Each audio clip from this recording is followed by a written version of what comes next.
Welcome, everyone in the United States, Canada, and around the world to another episode of It's a Wrap with Wrap, the podcast of overcomers and useful information to better our daily life and our mental well being. I would like to thank all of our great listeners, our viewers on our YouTube channel, It's a Wrap with Wrap, the podcast uncut, and our sponsors and supporters for making the podcast such a success. Besides being heard on all major platforms throughout the world and many social media platforms, the podcast may be accessed from our website, itsawrapwithrap.com. On the website, you will find all the episodes, previews of future episodes, the podcast Book Nook, showcasing many of the books our guests have authored, and a link to subscribe to the podcast newsletter, as well as products and services offered by our sponsors. My guest today is Mark Akins. Mark has lived a life of obstacles, and he has overcome each one of them.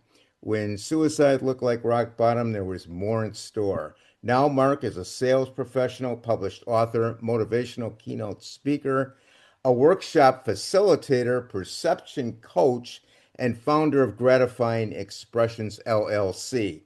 Mark is with us today to share his amazing story and inspire all of us to discuss with us how challenging our perceptions is the only way to free your success from the captivity of anxiety. Welcome, Mark, to the podcast. Thank you, sir. It's great to be here, Mr. Ron. It's good to have you. Now, I always like to start at the beginning. This is the podcast of overcomers, and you certainly fit in that category, given your struggles starting at an early age. Please tell our audience what life was like for you growing up in Cleveland, Ohio, your family dynamics, and all that. Absolutely. So, grew up in a single parent household. It was me, and I have an older brother, and then I eventually had a younger brother. So, I'm the middle child, and we all have different fathers. So, that had its own struggle. None of the fathers were in the picture, and I never even met my father before. I don't even know my father's name. And so that in itself was a challenge Yeah. growing up. We never had a close relationship with my older brother, so that was a challenge as well. You always feel like that you should have protection there and you should be supported there, but that wasn't there. And there were times where when we did share a room as a kid that he would tell me, hey, if kids are going to beat you up or if you're going to get into trouble, I'm not going to help you. I'm going to just watch it. And He actually that's a said great, that? Wow. That's yeah, like oh yeah, that's like oh no yeah. support. You had no Yeah, support. he was 4.5 years older than me, and that's he meant it. He meant it. And Yeah. there were situations where he showed it. He was never there for me, and struggled a little bit in school. Got to high school and got arrested out of school when I was 14 for marijuana possession, and got expelled, out of school that year. And the next year we moved and got expelled again from that school for, getting into a bunch of trouble and gang activity. And my mom sat me down when I was 15 and she told me that I might as well just give up at 15. She said I might as well just give up, drop out of high school. I wasn't going to make it. I kept getting in trouble. And so my older brother had dropped out already, when he was, I think, his first year of high school. She let him drop out, and my cousin before him dropped out, so I would have been the third one in my generation. That was going to be what they wanted our legacy to be, right? It's for all the kids in my generation to drop out, is what it Yeah. appeared. So Yeah. it's so strange, right? And at 15 years old, what do you do when you realize you don't even have the support of your mother for something so simple as just continuing to go to school? It's not as if I was a fifth year student or if I had failed the senior year 3 or 4 times, right? It was my second year in high school at 15 years old. And so from there, I mean, I started working at 16, bought my own car, my first car, and stayed working consistently pretty much. But all through that time, I battled a lot of depression as a teenager growing up. And some of it was a little bit repressed. I was molested by my older brother when I was a child. And so some of it was the repressed anger. And then some of it was just things didn't get any better, right? The older you got, and of course, you were a little bit of a screw up, but then when you do a little bit better, it's not up to other people to decide how you should feel about yourself. But until you realize that, you look to certain people and you give them a certain power, and it's usually your parents or your best friends or your mentors or your coaches, people that you look up to, you respect and trust, you usually give them the power to tell you how you should feel about you, your success, your direction in life.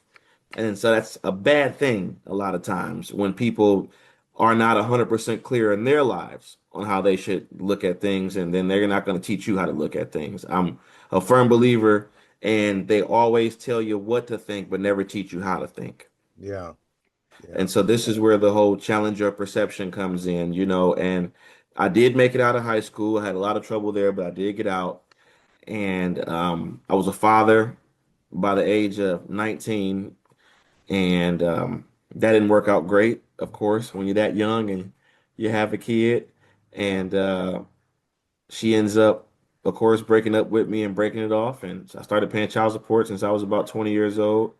And from there, it was just a mess. So that was another reason that I just felt a lot of stress, because at that point I had went and got my own place and I was working full time and I'm driving and had got the high school diploma, and you're out of your mother's house and you're not thinking about the family, and here it is that you go and you go try to fess up and be a man, right? And make your own way. And even though we did have the kid young, I put myself on child support. Now, by the way, when she broke up with me, I wanted to still be there and become what I never had. And I saw this cycle just repeating itself, right? Because here she is leaving me, and then I'm going to be what my father was to me. And it makes you think, was he ever really wanting to be there? Did she run away from him? What was the case there? And then you just start to look at yourself. Like I said, you start to look and you think, how can it be everyone else? How can it be everyone else and not be me? And if it's me that's making everyone else look like, this towards me and treat me this way, then something's got to be done about it. And this is, where I ended up eventually pushing myself to shooting myself. And if I could go back to that time, I would definitely tell, that kid to don't care what anyone else thinks of you, right? It's all about what you think of you, even if everyone else has an opinion of you. Just because everyone believes it doesn't make it true. And just because no one believes it doesn't make it a lie. Right. Mark, And so Mark, yeah. let me ask you, Yes, sir. you were spiraling down. How much pain were you in? It was unbearable. There were times, and it's amazing because I can talk about this, right? And it's Yeah. a bit therapeutic to get it out, but some people it's really hard to get this out. But to be honest, Ron, there were times where I'd be naked in the corner, just curled up crying. The first time I tried to overdose, my older brother, he was diagnosed with schizophrenic and bipolar, but I think it was just the drugs. My mom's been on Section 8 my entire life. My older brother gets an SSI check. My younger brother gets an SSI check. They're on food stamps. She wanted me to join the Section 8 lottery when I was 18. She had me and my brothers put in it. She wanted me to get food stamps, tried to coach me into getting an SSI check. There's no accountability. There's no work ethic. There's no, and I'm not trying to down them or anything like that, but I got to really paint the picture. And so it's a struggle because of what you're going through day to day. It's a struggle because you're alienated from wanting to do something different. Right. It's a struggle because of what you're repressing inside. And then it's a struggle because no matter what you do different, it's almost like you're trapped in this cycle, and that's what it felt like. So there was a lot of bad times. I used to have very like terrifying, vivid nightmares. I wake up screaming and stuff like that. My mind was just really, really sick.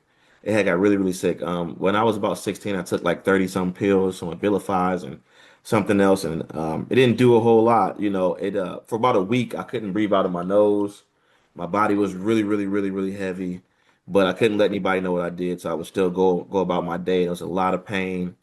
Um, it was just a tough time throughout the years, and it never really got better. And so that was the reason why I eventually, turned the gun on myself. And in a way, that was I don't want to encourage anybody, but in a way, that was one of the best things that could ever happen to me from that standpoint. Yeah, it's interesting how when things happen, they actually happen for a reason. We may not know the reason at the time it's happening, but it does happen for a reason. And I understand when that incident did happen, you lost 70% of your blood. Is that right? Yes, correct. Yep, that's what I was told. So I am from Cleveland, Ohio, but I live down here in Houston, Texas, and Metro up there, Metro Health Hospital. They're the ones that saved my life. When I did shoot myself, I was home alone in my apartment. It was a 380, and it was a 380 high point actually. So thank God wasn't one like a great gun like a Smith and Wesson or something, but it was It it wasn't was a a high. 45 or something like Oh that. my God. Yeah, yeah. It was Or a little 38 380 bullet. special. Yeah. Yeah, and it was a hollow point though. It was a hollow point. And they said it was less than an inch away from my heart. And it was like a hammer going through my chest, man. It was that impact was ridiculous. And you know, I could hear the blood coming out of me. I had no idea to the extent of what happened until I got off life support, and they would talk to me a little bit about it. My mom would talk to me a little bit about it. I was on life support that first day that I was in there, and I did call the ambulance myself, and that was a blessing in itself because what I experienced some of the most craziest things. Like you hear those stories about, you going blind and you going, deaf when you're dying, and so I was starting to lose my sight. And when I laid there, my life didn't flash before my eyes, but my kid brother and my daughter did. And I was waiting on that moment. I said, "Am I really even dying? When will my life flash before my eyes?" And it just kept being them. And I said, "Oh God, Mark, you can't let them think this is a way to deal with things. It doesn't matter how hard life is going to be. Somebody's going to think that you solved the issue or you found a way out if you go through with this." And then, I kept trying to get up off the floor, but I couldn't feel my whole left side, you know. And it's like, well, if you don't try, you're going to hell. And if you do try and you just can't make it, maybe God will forgive you, right? This is what I'm trying to psych myself up and I'm trying to think, Was anybody around when this nobody was happened? home. I was by myself. I lived by myself. So you picked And up I that was you picked up that phone and dialed 911. I did. I eventually, so it's all God. So I don't know where everybody's faith lies, but it's all God. Something eventually gave me strength to get off the floor. And this is not about to be one of those, oh, I got up and I went and downstairs and I found the phone and I drove myself. It didn't last long. Okay. I got up off the kitchen floor Yeah, and yeah. and fell back in the living room. So it wasn't a huge heroic story, okay? And when I fell back in the living room, there was no way. I knew I wasn't getting up again because this time I fell on my back. And so I was laying on my stomach at first. So I eventually had found the strength to push up and start to climb back up, but there was no way. And I just started like tapping from my phone, and there it was on the couch. Thank God. So we're talking And about a cell phone. cell phone, yeah, yeah. Uh, This was in 2012. okay. And so I tell you too, and like I said, this is one of the greatest things that happened to me for so many reasons. I'm not someone I don't believe in overthinking, but I do believe in focusing on the things that matter, and you just got to find what you're going to focus on. But I was on the phone when I did it. I was on the phone with somebody when I did it, and I told them I was about to do it, and I actually shot myself on the phone. And she said she thought I was playing a joke. Wow. And hung up nobody and didn't call the ambulance or anything. And when I got to the hospital, they wouldn't put me under. I heard them say that if they put me under, I'd die. So they cut me a little bit under my sternum all the way down, and then they were looking for internal bleeding, so I didn't have any. But then they take and they cut me from here all the way around my back. I had three chest tubes to start with, but then they had to go back in. I was dying a week in there, and I had to get two more chest tubes. They went back in for emergency surgery. I had to get an epidural because my body had been through so much. If they went back in, they said I'll probably go into shock to cut me open again. And it went straight in, and the surgery because I was holding it like that, so it went in and kind of came down a little bit when it came out, but it did come out. So that was a good thing too. Our podcast guest and supporter, Stacy Roberts, physical therapist, Master of Science in Nursing and Functional Medicine practitioner, brings over 30 years of experience to her new book titled The Pain Free Formula: Solving the Puzzle of Muscle and Joint Pain Without Surgery, Drugs, or Injections, aimed at people who have tried many treatments for muscle or joint pain with limited success and are looking for a more holistic, root cause approach without relying on surgery, medications, or injections. This is not just another book filled with medical jargon or miracle cures. Stacy is a respected physiotherapist and health expert who has helped thousands of people, including professional athletes and celebrities, find real lasting relief, and she puts the entire roadmap in the book. The reader will be amazed how Stacy breaks down the truth about chronic pain, how it is not just about bones or muscles, but about how the body, the mind, and even our habits all play a role in healing. The book will give you a step-by-step plan to finally take control, to understand your pain, your body, and how to create an environment where healing can happen naturally. Here is the best part. Her approach works without relying on surgery, injections, or constant medications. If you have been living with chronic pain, if you have been told surgery is your only option, or you are tired of just masking symptoms, you need to read The Pain Free Formula. It is not just a book, it is a lifeline. It will teach you how to take charge of your healing journey, how to understand what your body is trying to tell you, and how to use proven methods like soft wave therapy and natural movement to finally live pain-free, safely, and effectively.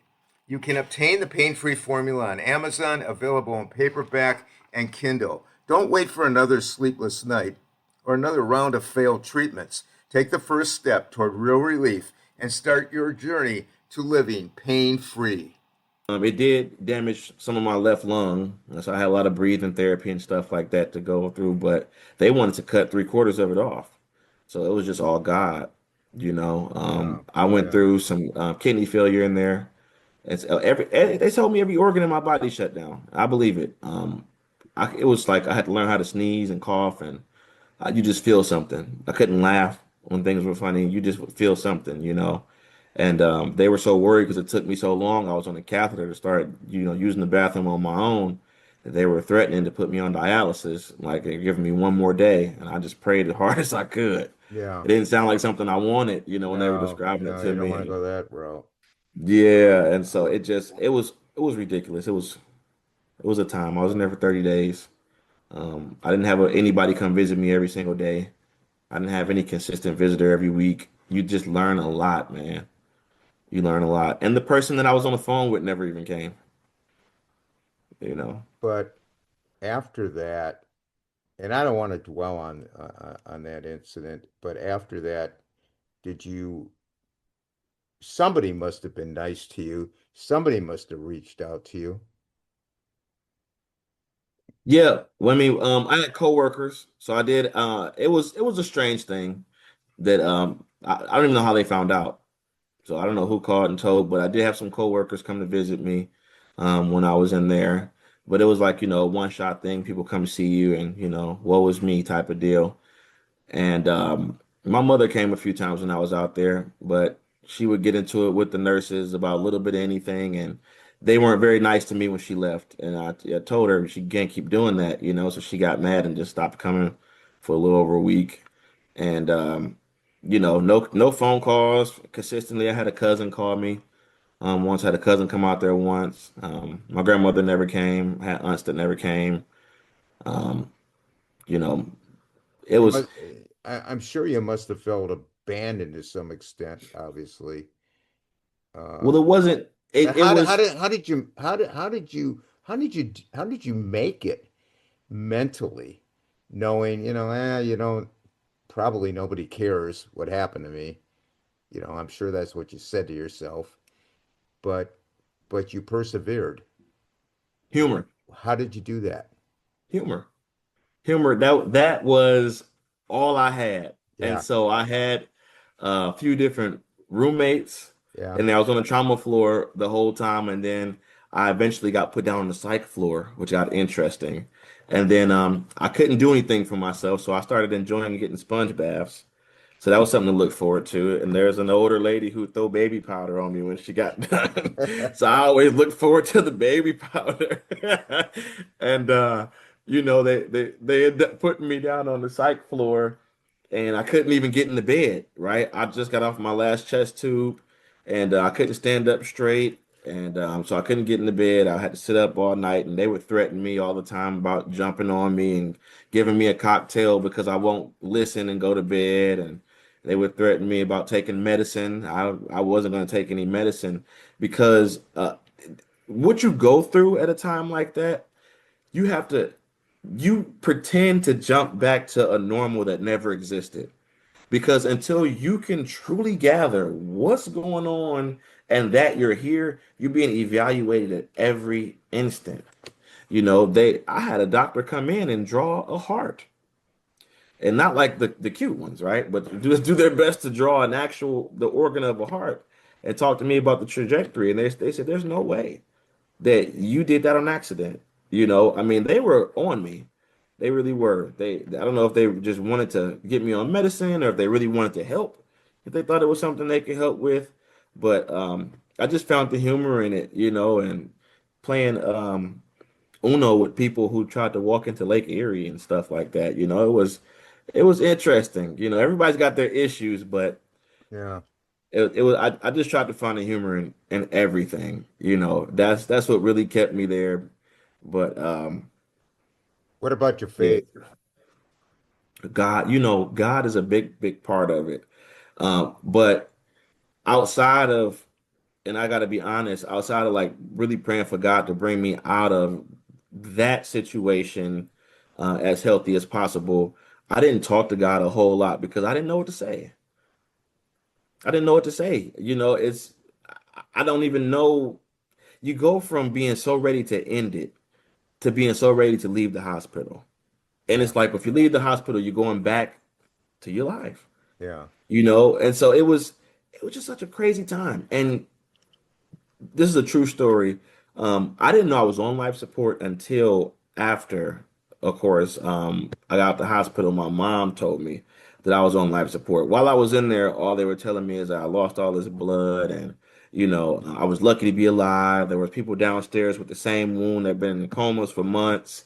How fortunate I am, all that good stuff. We went back for a checkup 2 weeks later because I still could barely, drive and function properly.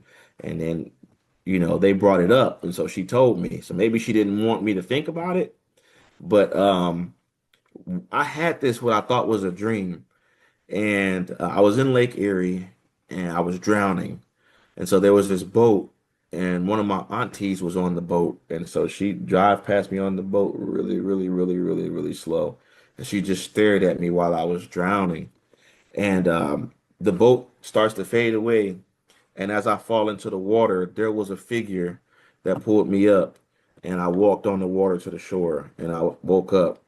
And so I don't know if that was a real spiritual thing, if that was I wasn't awake, so it's not like it was my daydreaming imaginations, but I don't know exactly what it was, but I always kind of took that as, something saved me because I could have been on the brink of slipping under in a different way, Yeah. and Yeah. and maybe that symbology just kind of pulled me through, but I never stopped believing in God throughout that whole thing. I never did. I never thought, why did you let me do this to myself? That's never crossed my mind today. Why did you let me do this? Why did you let me go through that pain?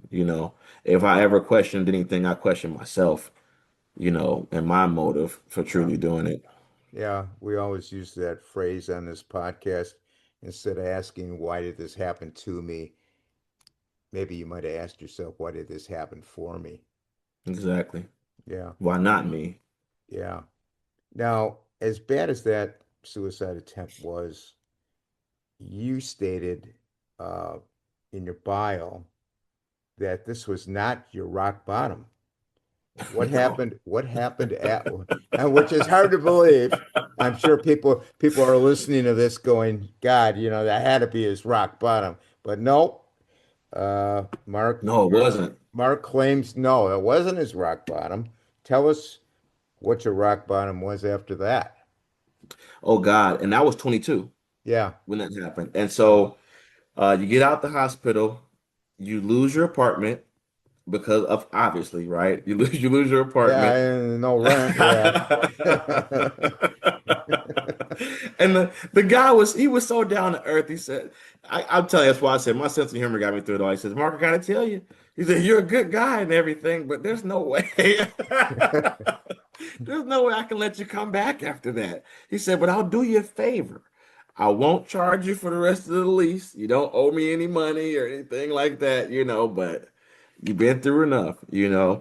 And that was cool. But what happens is I get out of there, and the CEO of the company I used to work for, Windsor Laurelwood, I used to work for Windsor Laurelwood, Dan out there. He actually cut me a check for my rent, and he didn't know. I didn't know. But he's like, when you get out of here, you ready to come back to work, you got a job, and how much is your rent? He said, well, I think it was 450 or 480. He said, here, check for 500. When you get out, you can pay your rent, start to get back on your feet, whatever that looks like.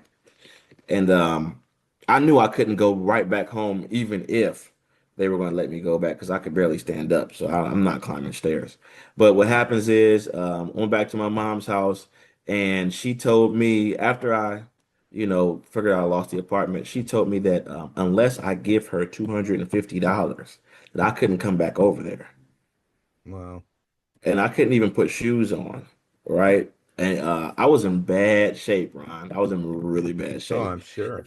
And and so I had to go and cash this check that the CEO gave me. Right. She would not take me over to her house unless I cashed this check and gave her half of it.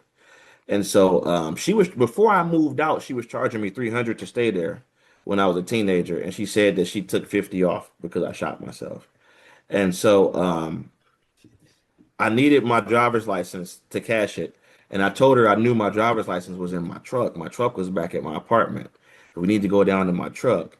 And so she says, oh, no, I'm not taking you down there. I don't have gas. I mean, Cleveland, Ohio, you can get anywhere in 20 minutes. It really wasn't far. But Yeah. she said, I don't have gas to get out there. So you're going to have to cancel your license at the BMV. So I had nowhere to go, and I'm screwed up. So I canceled my license, which means I have to take my test all over again, which I had to do at 25 with the 16-year-olds that's crying and everything. But I was happy I passed. And so, and I canceled that, which started a whole slew of issues for me. And I was able to go back over there, but that didn't last long. And I got back to work probably way too soon and went and got me a different apartment, and this apartment didn't work out. And so I had to I came to a crossroads. I was paying off my truck at that time, and this is real, a true story. This is so true. My last payment was due, but it was either the truck or the rent. I was in bad shape. I had lost my job, and I was in a relationship with somebody who was working at like a gas station, so she didn't have much money. And she's like, what are we gonna do? Which one are we gonna do?" I said, "We got to do the car." Yeah. I've been paying this off for years. I'm not about to pay rent and lose the car. What are we going to do without the car? Yeah. I And mean so, that's a pretty wise decision. yeah, You gotta have wheels. I mean. absolutely. And so, she's like, okay, well, we'll get the money together for the car. My mom says, since if it's in a garage, they can't get it. Why don't you bring the car over here, put it in my garage, and then they won't take it. So we take the car over there because we got a couple days to get this money together. And she called them, and they come and took my car that same day. And so now I had extra fees on top of the last payment. So she called who? The auto place, The yep, to auto come get the place. car. So she Yep, she wasn't set me on up. she wasn't ever on your side. She was never on my side. She was never on me. I grew up with my worst enemy, and I'm the bigger man. I can talk to her today and all of that good stuff. But I truly, it's the reason why, and it's amazing. I'm in love and I'm married now. It took a long time to get there, Yeah. but when you grow up in a time where everybody says, listen to your mom, trust your mom, respect your mom, love your mom, and I'm not trying to say I never had love for her, but it's just tough when somebody's always against you, and that's not the low. That's not the low. This is all just putting it in, you know, perspective. What happens is, um, we then lose the apartment, get the car back, and I'm not going back to my mother. I'm not doing that, right? So my grandmother, Have you ever wondered how some people manage to turn tragedy into triumph? How they take what could have broken them and somehow transform it into a new beginning? Meet Judy Kim Cage, the author of Supersurvivor: How Denial, Resistance, and Persistence Can Lead to Success and a Better Life After Stroke. This remarkable book takes you on a real life journey, one that begins with a devastating stroke but evolves into a story of resilience, humor, and hope. It's not just about surviving, it's about reinventing life when everything you knew suddenly changes. In Super Survivor, Judy invites readers into her world, the world of a woman who refused to let her physical challenges, fear, or frustration define her. She writes with honesty, courage, and even laughter about the realities of stroke recovery, the setbacks, the small victories, and the powerful lessons she learned along the way. It's a story that shows us that denial, resistance, and persistence aren't necessarily bad things. In fact, when used with purpose, they can become powerful tools for healing and growth. When Judy faced her stroke, she didn't know what the future held. But instead of surrendering to despair, she channeled her energy into discovery, discovering new strengths, new possibilities, and new ways to live a full and meaningful life. Her book delivers practical insights, heartfelt wisdom, and inspiring reflections that speak to anyone facing major change, whether it's a health crisis, loss, or a personal challenge that shakes your world. Each chapter of Super Survivor blends personal storytelling with real world advice. You'll find humor in the unexpected, inspiration in the struggle, and encouragement to never give up, no matter what life throws your way. This isn't just a stroke survivor story, it's a human story about rediscovering purpose, strength, and joy. If you or someone you love has faced a stroke, chronic illness, or any life altering event, this book offers a roadmap for resilience. It reminds us that recovery is not just physical, it's emotional, mental, and deeply spiritual. Through Judy's voice, readers find permission to laugh again, to hope again, and to believe that life after adversity can be better than before. Super Survivor also highlights the importance of community and support from family, friends, and professionals, and how leaning on others can actually make us stronger. Whether you're a caregiver, medical professional, or simply someone looking for inspiration, you'll walk away from this book with renewed energy and perspective. One of the most powerful messages in Super Survivor is this: you are not your diagnosis. You are your determination. You are your persistence. You are your spirit to rise.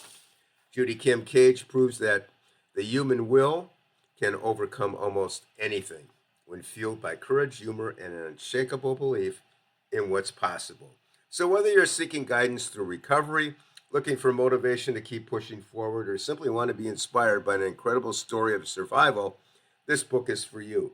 Pick up your copy today and discover how you too can become a super survivor. Because life after challenge isn't the end of your story, it's the start of a brand new chapter.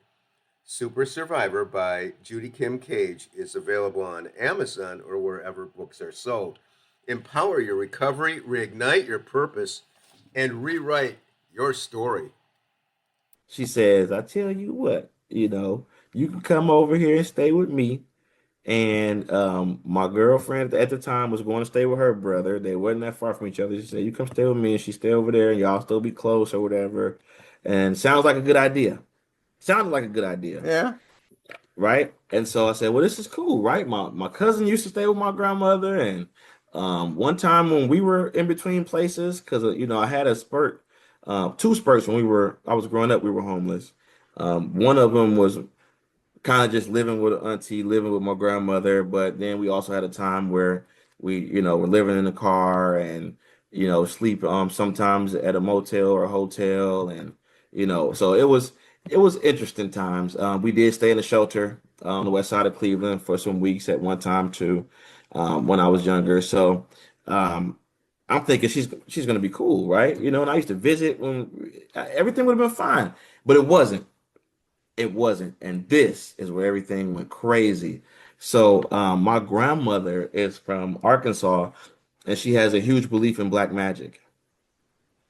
And so my whole family, now the older I've gotten, I realize that it's probably mental issues, but they're all like huge believers of black magic. And so they're huge believers that they all do magic against each other, which is weird. And so they also believe that their mom does magic against them. So, they don't have long hair. They'll say it's because they're putting spells on each other. Like, hey, my sister put spell in my hairbrush. Or the reason why I'm fat is because there's a spell on me. Not that I drink beer every day. This is I grew up in this. It put a huge wedge between me and my cousins growing up. You couldn't go and use the bathroom because they said that's where you put the spells at, was in the bathroom. So it was very, very strange growing up. My grandmother would always think people put powder and stuff down there, but for some reason, I just thought this wouldn't be my type of conflict. This was whatever they had going on. Yeah. And so I'm in my grandmother's attic sleeping, and I got my mattress on the floor. And one day there was roach in my bed. And so this is when 24-hour Walmarts existed. So I don't know if anybody young is watching this, but there used to be a thing before COVID where you could go to a 24-hour Walmart.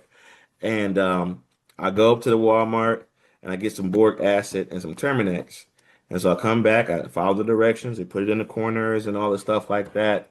And you spray Terminex down. And so I leave the house the next day and I come back, and this was the first time my grandmother ever cursed me out in my life. She told me, get your SHIT and get the F out of my house. And she said that she found the magic powder. Now I left the boric acid and the Terminex sitting out. I Yeah. left it sitting out. Come on now. I thought this was a joke. She don't have that great sense of humor, but today I knew she had a sense of humor because you can't be serious right now. And she says, "No, I know what you're doing up there. That mysterious magic powder." And it's like, "Grandma, why would I be doing magic on you?" And she says, "Oh, because," and I don't smoke weed and stuff now, but again, I was in my early 20s then. And so I was 23 at this time. And she says, "Well, you come in here and you throw up, and you think somebody's poisoning your weed and your liquor. That's why you're throwing up, and you think it's me." And it's like, "Well, we don't smoke weed together and we don't drink liquor together. How do I think you're doing it?" And I told her, I said, "Grandma, I don't have no money, so I'm buying the cheapest liquor I can buy. That's why I'm throwing up. I don't have any money. I'm buying cheap beer." Like that's what's going on. I thought it was a joke. Yeah. I truly thought this was a joke, and she was serious. Wow. And this is when it all went downhill because my family has this belief. So everyone alienated me. Like I thought I was alienated before. They super duper alienated me because they all thought I was a warlock now. And So, so this, go well, ahead. I just want to, yeah, kind of speed it along, uh, for the interest of time. But so you were, from there homeless on the streets of Cleveland That's why. for a And that's year, why. for a year, right? That's why. Okay. So you're homeless for a year. What was the light bulb moment that turned things around for you? Um, I would have to say because, and I did actually, have days where I really slept on the bench and really just walk all night and the shelter 2100 Lakeside down there. But the light bulb started to go off when you were able to start finding people, and by people it was women, and you'd be able to stay the night here, stay the night there. Maybe you could spend a weekend here and stuff like that. And I try to work as much as I can so nobody would even know what I had going on. And when you start realizing that you're sick of that, right? So now it's like, well, I can go get a meal here. I can go get this. I can go get, it it started to get bigger than just wanting a bed or some shelter at some point. It started to get to, how do I start to change my life? How do I start to become something better? How do I start to invest in my future? And because it wasn't lasting, none of that would last. And I knew that if I didn't do something about it, God had showed me that no one else would. It had to be me. It was the only way it was going to happen, right? And then there was a guy that I had met, and he had been in prison a few times, and we would hang out or whatever. And He told me to go get a trade. He told me to go to school for HVAC. I'd never heard what HVAC was in my life, but I was willing to pursue whatever was going to, give me a good return on the time that I was investing into it. And Right. so that's what I did, and I even got abandoned. There was somebody that I was dating at the time who told me if I went to school, she wouldn't talk to me anymore. She wouldn't help me or anything like that. She thought it was a joke and that I was trying to do it in spite of her. So I've had a lot of strange times where it's just got to be my mental and me alone that figures out what I want to do. But yep, that was really it. Just sick and tired of being sick and tired, having been through so much at a young age, and how am I going to make it to 40, 50? I look around and see people two, three times my age all the time. I shouldn't be this way for me to be this young. And like I said, I realized that it wasn't going to be anybody but So me and God. HVAC, you're talking about air conditioning, Heating, ventilation, and air conditioning. Yes, sir. heating and air. Okay, so you just answered my next question, is that you didn't really encounter help from anyone, well, other than that person who kind of told you to take up the trades. It sounded like most of the people around you were toxic. Would that be safe to Yeah. say? Yeah. So Yeah. how did you get uh, involved in sales? Great question. How did I get involved in sales? And so it was all from HVAC. If it wasn't for HVAC, it would never happen. So I always talk up the trades to whomever would listen. But getting into HVAC school, I thought I was going to be a technician and work on the equipment. It was a dream, right? And then you get so good with your hands, you do the side hustles and you really make some good money. Yeah. And I knew some guys, in trade school who were starting to get some licks like that too. But it was never like that for me for some reason. And I had an instructor who says, "Hey, I got a friend at a supply house, and I'll get you an interview with them." And so I go and I interview with them, and it took about 5 weeks. I thought it was dead, man. They wouldn't respond to me or nothing, but they hired me. And from working there about a year and a half later, a corporate company called and they wanted me to go from being a counter guy to being a parts coordinator, is what they call it. So instead of being the counter guy at the supply house, when you come in, I take your order, I go and pull your order, help load you up, and write up your ticket, and then you take it to the cashier. Instead of being that guy, I was calling in to supply houses and placing orders for this company. And so it totally flipped on me, which was another light switch in my head. Like things can flip, things can change. And you wouldn't believe it that while I was doing that, um, that same apartment that I told you that I didn't pay the rent on, Yeah. that came back to bite me at that time. Now I'm in my career. I'm wearing a shirt and tie to work. I got my own place back.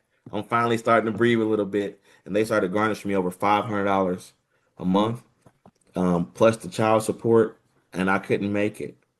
I could not make it, man, and I So lost my car as soon as insurance. somebody knew that you were doing well, Yeah, they put their fangs into it. man, I needed. My bills were probably about $1,000 a month. I was bringing home like 400 every 2 weeks. And that's without eating. And things got real tough there. And 3 days after my car insurance lapsed, I got hit, but it was my fault because I wasn't insured and my license got suspended again.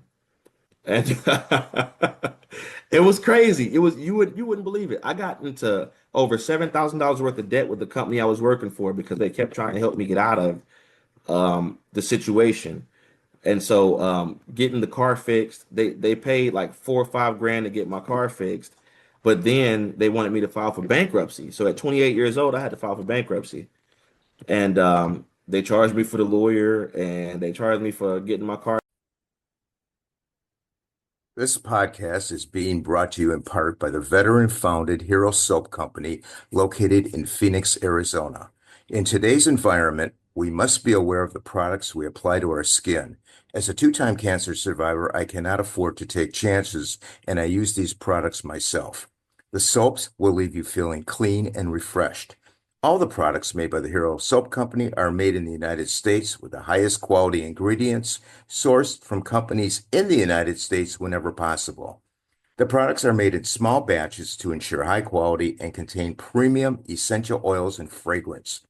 All hero soaps are created without synthetic colorants, parabens, and sulfates that are irritating to the eyes, skin, mouth, and lungs, and are cruelty-free, meaning these products are not tested on animals. Each 5-ounce bar of soap is handmade in Phoenix, Arizona, and the body wash is available in 8 ounces with such refreshing scents as lime, bourbon, and frost. You will absolutely love this soap.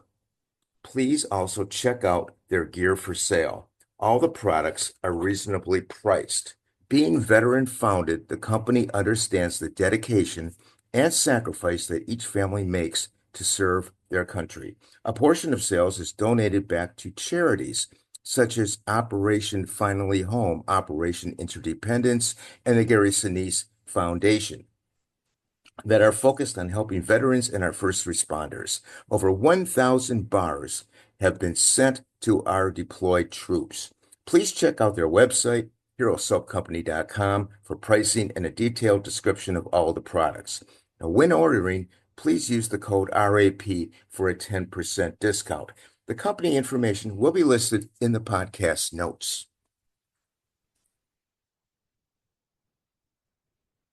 Fix and all of this stuff. They kept a ledger the whole time for all this stuff and getting my insurance together and getting all my taxes, straightened out so that I could file for bankruptcy, which could have been a huge issue, right? It turned out to not be such a big issue, but when you're in bankruptcy, trying to get a place, trying to get a car, everything is a mess.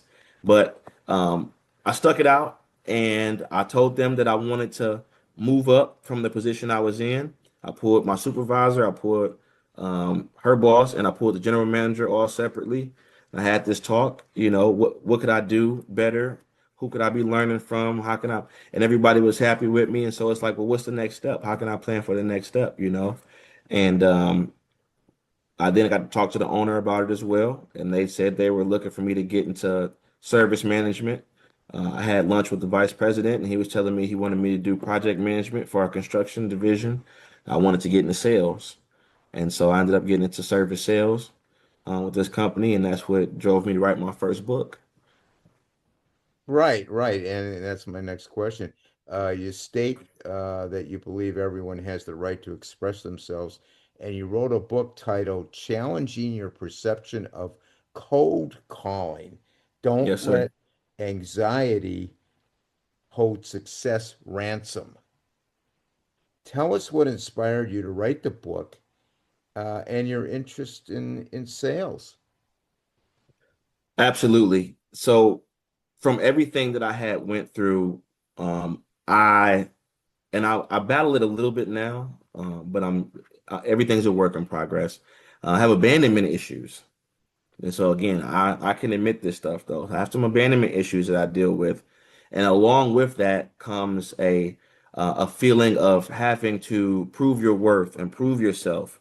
And so I looked at sales as being a way for me to become valuable, more valuable, and prove who I am, prove how dedicated I am, and to become a staple within the company because if it wasn't even just for the help that they gave me, whether I had to pay it back or not, they gave me something solid when I needed it most, which was being able to come to work every day. They gave you a And life that rate. did, yeah, that gave me so much to be able to go to work. I had a talk with my intern about that earlier today. It's like, don't mess up a constant in your life, especially if it's something that when you put something into, you get something out of. Yeah. You invest in your time and then you invest your time where you're going to get the greatest return. You're always going to get paid to do a job and you might get paid more and more the better you do it. And so I really wanted to do something that was going to give me a great return, but also make me more valuable in the company and hopefully be able to gain some love and some respect and some trust. And when I first started in sales, they gave me a book and they said, read this book, and start getting meetings. And it was about cold calling. And I just, no disrespect to the guy that wrote it because he's not like a big time author, so I'm not even gonna bring his name up. but it wasn't a great book. It wasn't a great book. It sounded like somebody who wrote it that wanted to sell to salesmen but never been one. And there were some good points in there, but it's just the fact that I would sit in meetings with our sales team, and week after week, nobody would have new meetings.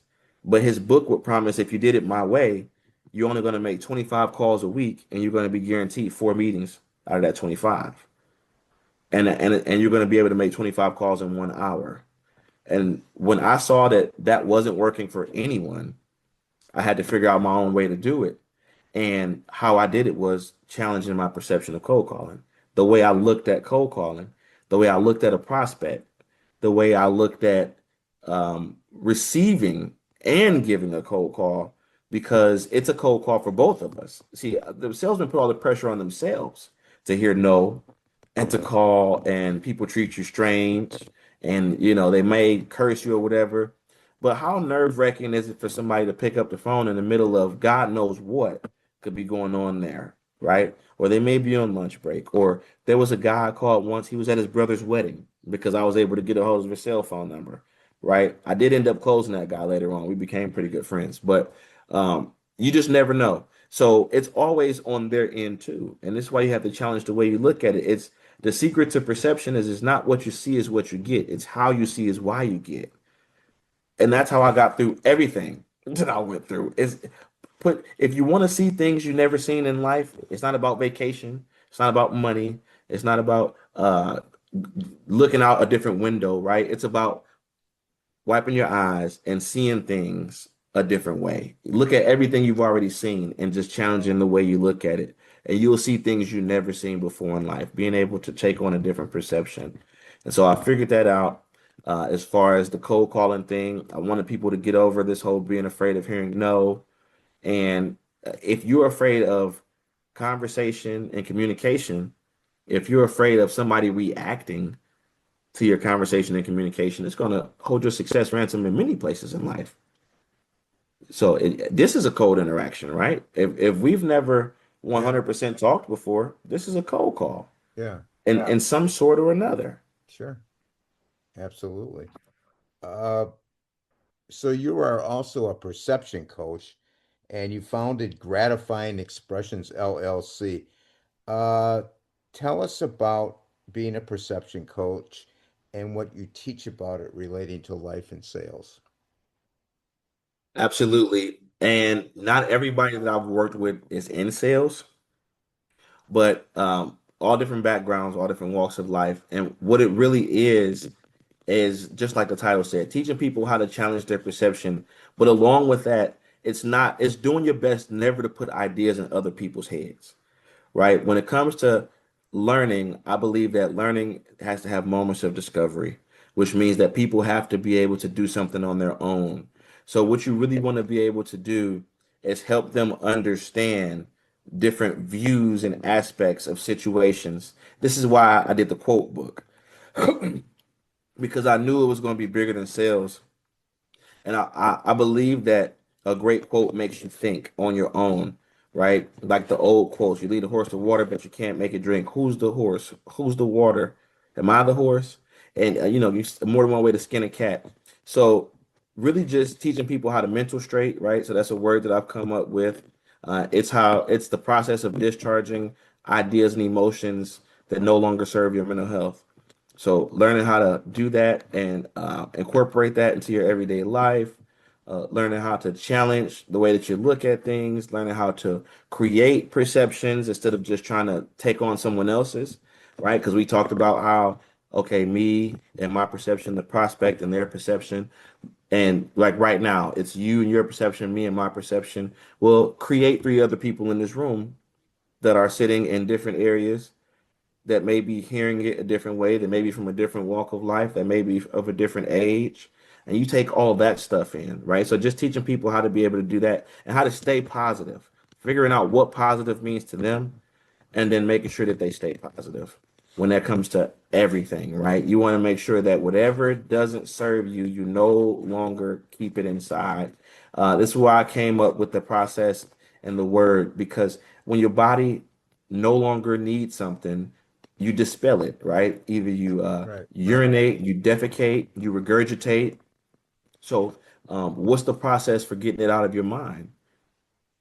Right? Yeah. When things no longer serve your mind, they don't naturally come out. You gotta induce that process, just like you can induce vomiting if you had to, if you really need to get it out. And so that's the biggest thing, being patient with people is a big, big thing. Being patient, being understanding, and then of course, making sure that you always try to get them to have a fresh look and a fresh perception on things and not just always trying to give them yours. Yeah. Tell us about your career. You are a motivational speaker. What groups do you primarily speak to, and do you use your perception expertise with the audience? And what things have you done as a motivational speaker? Absolutely. So that's been all over the place. I mean, of course, I've done, Chamber of Commerce's Rotary clubs and things like that. I was blessed to be able to do a few commencement speeches. So I've done one in Remington College in Cleveland, Remington College in Houston, and then Old Brook High School up in Cleveland. I've done workshops for teens out in Akron, Ohio, for career days. And so everything is always going to be centered around the perception thing and the right type of mind state. But that it was kind of focused on that. I've also done workshops with Morehouse College. They had a Get on the Bus tour, and I come out and I did a workshop on challenge your perception of social emotional learning. So that was a pretty cool thing to do. Um, it's just it's no real one target. I need to do better with that to kind of hone it in on one particular thing. But if someone wants me to be a part of something, or if there's an opportunity for me to be a part of something, I don't turn it down and say, "Oh, that's not really my lane." I do think it's important to open up to the youth and be able to give them this too. It's not just something I only focus on with adults. I don't think that's a bad thing either. But like I said, it really just depends. I've been to trade schools, and I speak to them as if I was speaking to a crowd full of people looking for motivation that paid for a ticket because they need it too. Yeah, I could be in that crowd, right? It might be another me sitting in there who sure. needs this more than anything. And somebody decided that they want to be a part of this.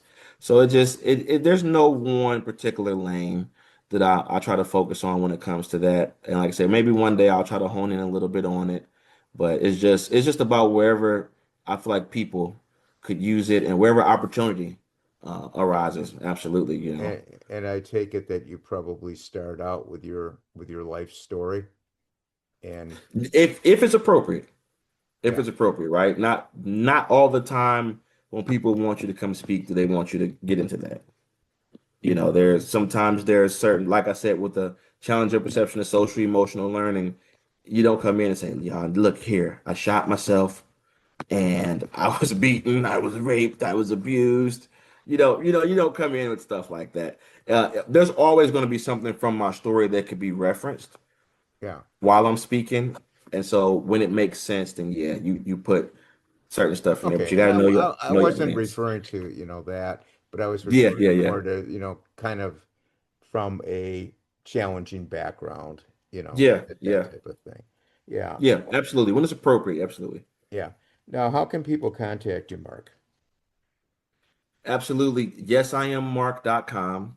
So that's going to be the main website to go there, and then the link to all three books are there. Challenge Your Perception of Cold Calling, 111 quotes to challenge your perception. And then the most recent one was You Are Still a Blessing. That's going to be available on there. The fourth one is on the way. I'm working on the fourth one right now. It's going to be a wonderful guide onto becoming a confident conqueror. Confidence is lacking in so many areas in so many people's lives. You see it all the time from just the confidence that they have on the camera when that's really just talking to yourself to when you meet somebody in person, the influencers and stuff like that, the people I work with, from time to time, they may be comfortable talking to you, but their interactions with other people are just wow.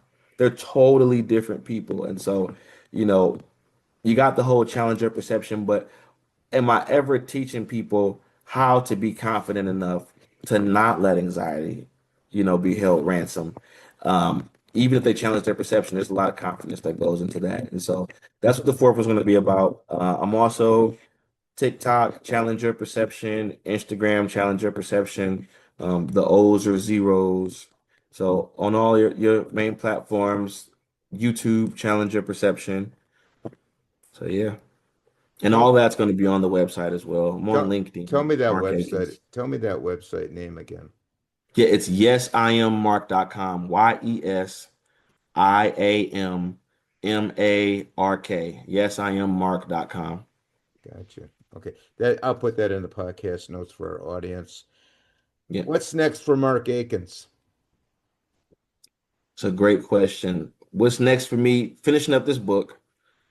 That's, of course, my fourth book and getting that out there. I'm looking to try to do some different things with this book as far as the marketing and the promotion and everything. I've been independently publishing, so I'm looking to try to do something different as far as that goes to get it out, some more exposure, and maybe bring back some attention to the other books. I'm not the type of person that believes in just throwing out my life story, right? People don't care about what you know till they know how much you care.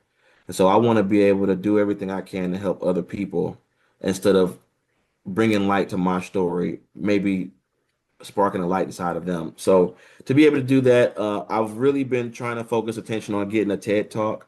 I've been wanting to do a TEDx talk for a very long time, and I've reached out to a lot of different people about getting something like that done, and I haven't had any success with any organizers. So I would love for that to be something that I do, and I have a talk, the blessing and the breakdown, that I would really like to be able to share. And if it's not going to be that one, I can always put something else great together. But that's a big thing, doing that, and then just constantly growing my outreach, and whatever it takes for me to be able to get in front of people and help people. It doesn't have to be a stage of 1,000 people or 1 million people listening or watching me on any platform. As long as the right people are hearing me, it's the biggest thing. Yeah. You you're very sincere about that, I know. And I know you're like me. You're one of these guys that if it can help one person, you're going to help one person. Yeah. For those out there struggling, Mark, to overcome whatever obstacles they may face, you being someone who's jumped over those hurdles, what advice can you give them for our audience? Okay, I'll give you a couple quick. One major thing is people have to notice you to ignore you. Whenever you're feeling ignored or left out, you have to realize people have to notice you to ignore you. What I mean by that is if right now somebody was pulling on my shirt, Mark, Mark, Mark, Mark, Mark, Mark, Mark, Mark, Mark, for me to not turn my head, for me to not respond, I have to ignore them. Okay. So do you want to be noticed so that you can have attention? Right? Do you really need something that needs attention, or is it just that you have an issue that you wish somebody cared about? Because attention doesn't always mean somebody care. Always know the difference between love and care.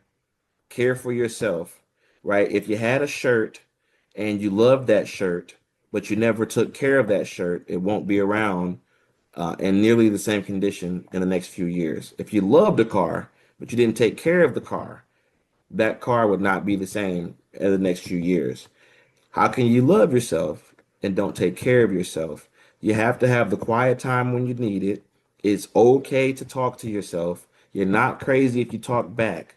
How can you ever think someone would want to listen to you if you don't even want to listen to yourself? It's okay to consult with yourself. There's nothing wrong with that, okay?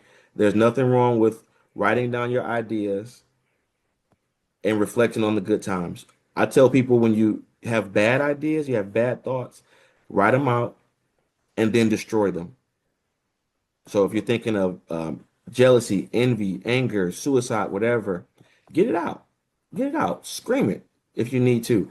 The energy that comes off of you when you scream is amazing. Get that energy out and write it down.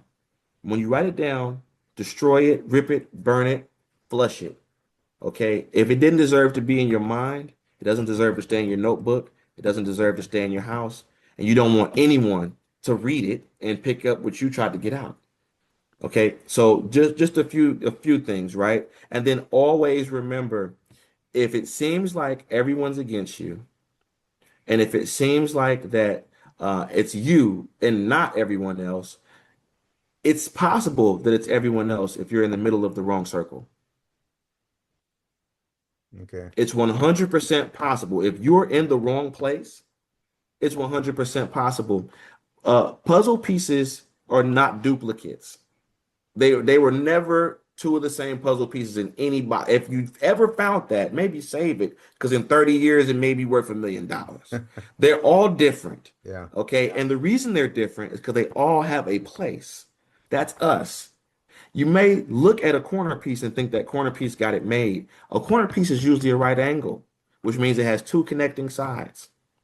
If you steal that spot, or even just go for it because it's open, if you have two pieces that fit, you have two sides that are incomplete. And you wonder why it doesn't feel right. You're in the wrong place and you wonder why nobody wants you there. You mess up the whole picture by being there. Find out where you fit and you'll get the best value without trying for yourself. And where you're always going to fit in at is with yourself. So trust yourself, love yourself, care for yourself, whatever that looks like, because that's going to exuberate and that's how people are going to start to treat you and care for you when the right people are around. So that's just some tips. It's awesome advice. It's sincere and authentic advice, and I really appreciate that. And I know the audience does. I want to thank you so much, Mark, for being on the podcast, sharing your Thank you. story and the great work you're doing to help others. And I wish you all the best going forward with your work.